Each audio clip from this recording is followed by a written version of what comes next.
दोस्तों यूं तो इस दुनिया में जंग का सिलसिला हजारों सालों से चला आ रहा है, लेकिन अलग अलग समय पर जंग के लिए अलग अलग हथियारों का उपयोग किया गया। जैसे कि शुरुआती समय में लोग पत्थरों का प्रयोग करते थे और धीरे धीरे तीर धनुष और तलवारों का प्रयोग होने लगा, और फिर एक सेना दूसरे सेना से बेहतर होने के लिए अलग अलग तरह के हथियार बनाने लगी। और इसी क्रम में आज से करीब 500 साल पहले आविष्कार हुआ बंदूक का, जिसने कि युद्ध लड़ने के तरीके को ही बदल दिया।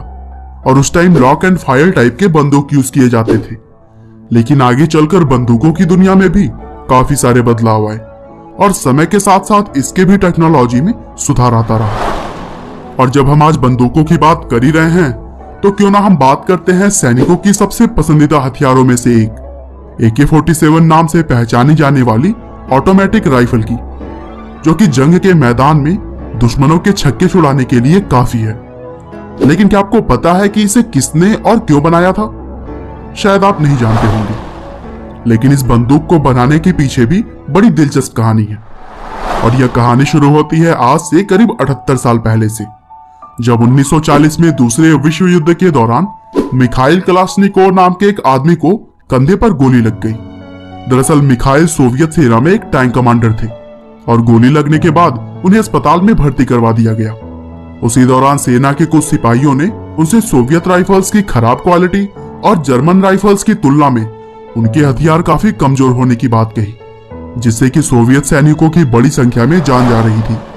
और इन्हीं प्रॉब्लम्स को देखते हुए मिखाइल ने एक बेहतरीन वेपन डिजाइन करने का निश्चय किया और अस्पताल से छूटने के बाद उन्होंने उस प्रोजेक्ट पर काम करना शुरू कर दिया।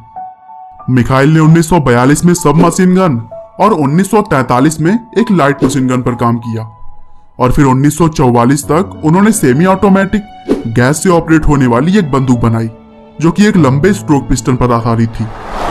इस बंदूक के साथ उन्होंने एक गन कंपटीशन में पार्टिसिपेट किया, लेकिन वहां पर उनकी बंदूक SKS-45 सिमनो नाम की बंदूक से हार गई। हालांकि दोनों बंदूकों का डिजाइन आपस में काफी मिलता जुलता था और फीचर्स भी काफी हद तक सेम ही थे। इस हार के बाद मिखाइल ने हथियारों के डिजाइन पर और भी ज्यादा मेहनत करनी शुरू कर दी, और फिर 1946 में वे एक और नई बंदूक के साथ सामने आए, जिसका नाम उन्होंने AK-46 रखा। और फिर नवंबर 1947 में मिखाइल ने पुराने सभी बंदूकों से सीख लेकर काफी सारे बदलाव के बाद एक नई बंदूक के ऊपर काम खत्म किया, जिसके प्रोटोटाइप में बैरल के ऊपर एक लंबी गैस पिस्टन फिट थी, और इसी राइफल का नाम था AK-47। बंदूक का डिजाइन काफी सिंपल था और इसे इस्तेमाल करना भी बेहद ही आसान।